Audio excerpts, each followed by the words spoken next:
Horne-Ellstrom here. Welcome to day 2802 of What You Up To Now. It's a spot where I document the journey.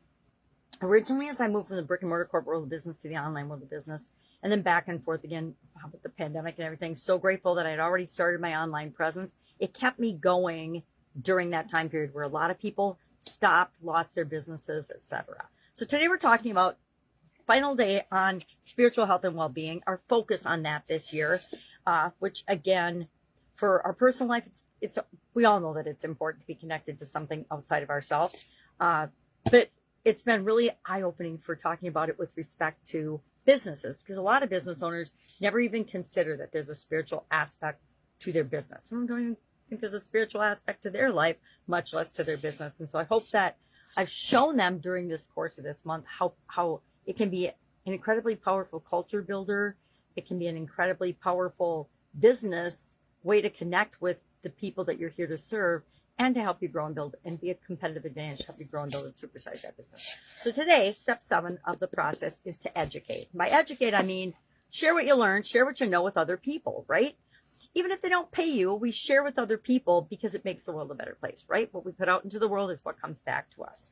So I feel like we have a moral obligation to share what we know. I think one of the things that bothered me the most back in my corporate career was that people hoarded information. If you needed anything done, it took forever, the bigger the corporation, because you had to go through all these channels and all these people who were protecting their little piece of the pie because of scarcity mentality and scarcity thinking. Oh, if I let other people know how to do this, then they're not going to need me and I'm not going to have a job. How silly is that? So I believe that what we put into the universe, we get back. So we want to share and educate and teach people the things that help us, right? And every year we come up with usually seems to be a 7-step process. Not sure why, but it's been a 7-step process for the last couple of years.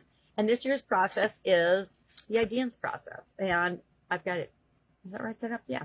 No, upside down. You don't have to be perfect to do anything, right? So educate, meaning how do we share? How do we teach? How do we expand ourselves by expanding what we put out into the world? I can't remember what guru is saying now that we're out of the information age. And I think AI pushed us out of that because there's so much information available. I mean, it felt that way, 10 years ago when I started to do anything online. And that feeling has just been even more so exploding in all of our lives. And it's like anything else. It can be good and it can be bad. It's what we choose to look at, what we choose to look for in any change, any technology. So I choose to look for the wisdom in it. But I think we're going into more of a wisdom age, or at least a big group of the population is going into a human becoming awake and more wise age. And others are staying stuck in the lower dimensions. Definitely a woo-woo topic I'm not going into. So anyway, I think that what we put into the universe, if we share and educate, that helps us to expand and ascend and grow, right? And we're all here to set an example for other people and make the world a better place, at least the people I talk to. So I learned it in college, actually, way back in the day when we had study groups. I realized that when I talked and asked questions and shared my perspective in those groups, that I got a much clearer understanding of very complex engineering subjects back then. And different math that my brain couldn't fathom until somebody else explained it to me in English, usually. And this lesson really hit home when I learned and heard Steve Larson talking about the importance of, and how it helped him in college. As soon as he learned something, he would find somebody else to teach it to. Nowadays, you can just do a post about it. That's teaching and sharing and might reach way more people than if you just share it with one person.